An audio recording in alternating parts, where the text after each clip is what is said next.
Episode 9. From the black they came. The streets of Beacon Verge pounded with evening life. Maglev trains gliding overhead, their neon trails painting the dusk, while vendors hawked glowing trinkets to students spilling from Liberty Spire's gates. Kane Voss kept his hood low, the relay core heavy in his pack, its faint pulse a reminder of the noose tightening around him. Beside him, Sadie Hall moved with purpose, her boots clipping the pavement, her dark eyes scanning the crowd for threats. She hadn't softened since their reunion in her office. Her anger at him still simmered, sharp as a blade. But the core's mystery had hooked her, and Kane knew that hunger in her gaze. It was the same fire that had drawn him to her a decade ago, now burning brighter, tempered by years of chasing truths no one else dared touch. "We're meeting Aldus," she'd said back in her office, her voice clipped but resolute. "Dr. Aldus Wellington, my mentor. If anyone can crack what that thing is, it's him." Kane had nodded, swallowing questions. He didn't know the man, but Sadie's tone, half reverence, half defiance, told him enough. Aldus was a heavyweight, and right now, Kane needed all the leverage he could get. They cut through a quieter district where townhouses of weathered stone stood shoulder to shoulder, their windows flickering with hollow lights. Aldus's place was tucked at the end of a cul-de-sac, a 3-story relic from before the last war. Its facade choked with Verdant's bioengineered ivy, glowing faintly green in the twilight. A brass plaque by the door read, "Wellington, Historian," understated for a man Sadie claimed could rewrite the past. Sadie knocked twice, sharp and deliberate.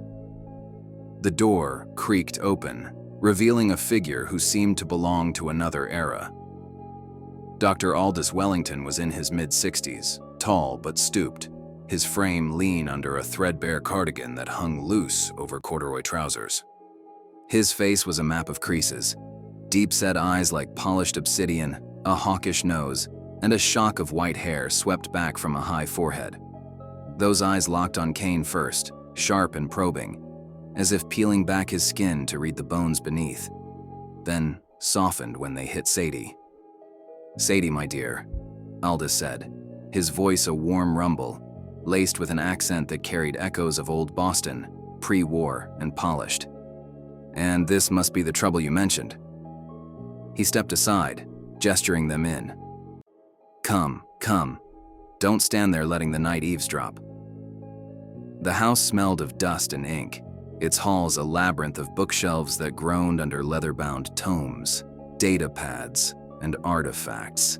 Stone tablets, rusted gears, a chipped jade idol with eyes that seemed to follow Kane as he passed. A hollow fire crackled in the study where Aldus led them, its light dancing across walls plastered with maps. Ancient coastlines, star charts, ley lines crisscrossing a world long drowned. A desk sat buried under papers, scrolls, and a battered coffee mug that read, "History Bites." Kane's gut told him this wasn't just a scholar's den. It was a war room for battling the unknown. Aldus sank into a worn armchair, waving them to a sagging couch opposite.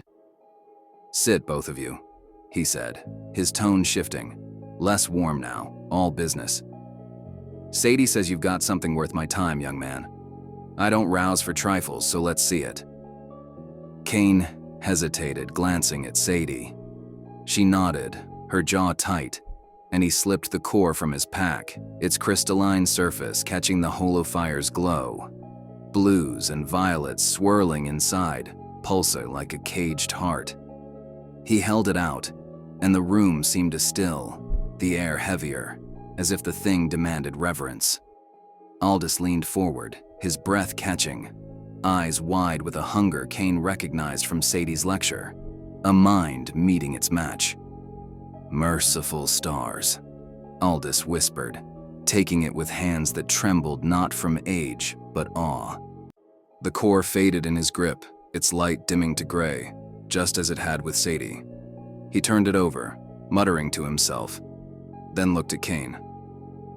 "Hold it again, boy." Kane took it back, and the core flared, colors dancing, intensifying, a pulse that seemed to sync with his own. Aldus's lips parted, a grin breaking through his weathered face. "Keyed to you," he said, almost to himself. "Bioresonant, perhaps, or something deeper. This is no mere relic. It's a cipher, a living one." Sadie leaned forward, elbows on knees. "Aldus, what are we looking at? Kane says it came from a relay tower, but it's not ASI tech. I thought maybe..." She trailed off, glancing at Kane, then back to her mentor. "Atlantis, or something like it." Aldus set the core on a cluttered side table, already rummaging through a pile of scrolls and datapads, his movements frenetic, a man possessed. "Atlantis, you say? A good guess, Sadie, but let's not leap to names yet. Names bind us, blind us. This..." He tapped the core, its glow steady in Kane's hands. "This is older, stranger. Let me show you something." He crossed the room, pulling a locked case from a shelf, its surface etched with glyphs that echoed the core's patterns. Inside lay a single scroll, brittle and yellowed, sealed in a vacuum tube. Aldus handled it like a holy relic, laying it flat on the desk and activating a holo scanner that projected its text in shimmering light. The script was cuneiform, wedge-shaped marks, dense and alien, but a translation glowed beside it, stark and haunting. "Read this," Aldus said, his voice low, almost a whisper. "From a dig in the Tigris Basin, dated 14,000 years ago, before Sumer, before anything we call history. Translated, it says, under moon's pale gaze, the runes shine true, freshly carved, secrets etched in dark. Storm breaks, earth is torn, again the stars lose their names, dawn returns in ash. From the black they came, sky-born kings with hungering eyes. We sang, then we screamed." Kane's skin prickled, the core growing louder in his grip, as if answering the words. Sadie's eyes flicked between the scroll and Aldus, her voice tight. "What does it mean? Is it about this thing?" Aldus paced, hands clasped behind his back, his gaze distant, like he was seeing beyond the room. "This scroll's been a riddle my whole career. Poetry, prophecy, warning. No one could say. But with that core in your hands, Kane, it starts to sing a different tune. That first line, under moon's pale gaze, the runes shine true. It's a directive. I believe this device, this relic, is meant to be activated, its secrets unlocked, under specific conditions. The full moon's light, unfiltered, striking it while you hold it, your DNA somehow the key. The runes, the patterns inside it, they'll reveal more. A message, a map, maybe a warning." Kane shifted, uneasy, the core heavy as a stone. "My DNA? Why me? I'm nobody, just a scavenger." Aldus's eyes softened, but his voice held steel. "Nobody's just anything, boy. The universe doesn't play dice with relics like this. You were drawn to it, or it to you. Why? That's the question. Could be lineage. A marker in your blood from ancestors we don't yet understand. Or chance, though I doubt it. The scroll suggests a purpose, a cycle." Sadie frowned, leaning closer to the scroll's projection.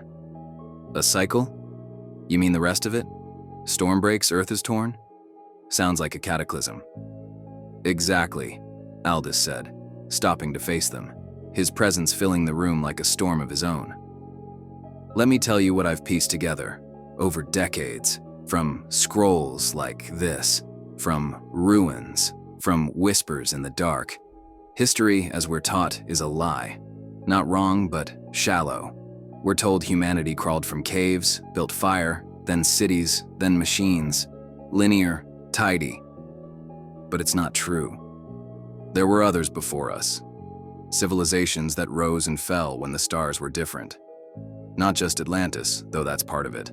A global network, advanced beyond our dreams, weaving tech with consciousness, stone with spirit. They mastered energy, gravity, maybe time itself. Their cities sang with light, their minds touched the cosmos. He paused, eyes blazing, and Kane felt the room shrink, Aldus's words pulling him in like gravity. Sadie sat rapt, her hands clasped as if afraid to break the spell. But they weren't alone, Aldus continued, his voice dropping, urgent. The scroll speaks of skyborn kings with hungering eyes. I believe they met something. Beings. Not of this world. Call them aliens, gods. Doesn't matter. Entities from the black, who came with knowledge and power, who taught or ruled or both. We sang their praises, built for them, learned from them, until we screamed. Something went wrong. Betrayal, rebellion, or hubris. The earth tore itself apart. Floods, quakes, skies of ash. The stars lost their names because no one was left to speak them. This wasn't a one-time fall. It's a cycle, repeating across eons. Every 12,000 years or so, the earth resets. Comets, poles shifting, cataclysms wiping the slate. We're not the first humanity, nor the last. And those skyborn kings, they're still out there watching, waiting. Kane's throat tightened, the core's pulse syncing with his own, a rhythm he couldn't ignore. Waiting for what? Aldus met his gaze, unflinching. For us to rise again, or to fall. That core you hold, it's theirs, or theirs through us. A piece of their world, meant to guide or destroy. If I'm right, it holds answers. Where they went, what they left, what's coming. But it's dangerous, Kane. Not just because men will kill for it, because it might wake something we're not ready to face. Sadie exhaled, her voice cutting through the silence. Aldus, you're saying this thing could… what? Talk to them? Restart some ancient machine? Or end one? Aldus said, his tone grim. The scroll's warning, dawn returns in ash. It's not poetry, it's history, maybe prophecy. Whatever this core does, it's tied to you now, Kane. The moon's full in 3 nights. If you're willing, we can test it. Hold it up, let the light hit it, see what it says. But I won't lie. There's risk. Not just to you, to all of us.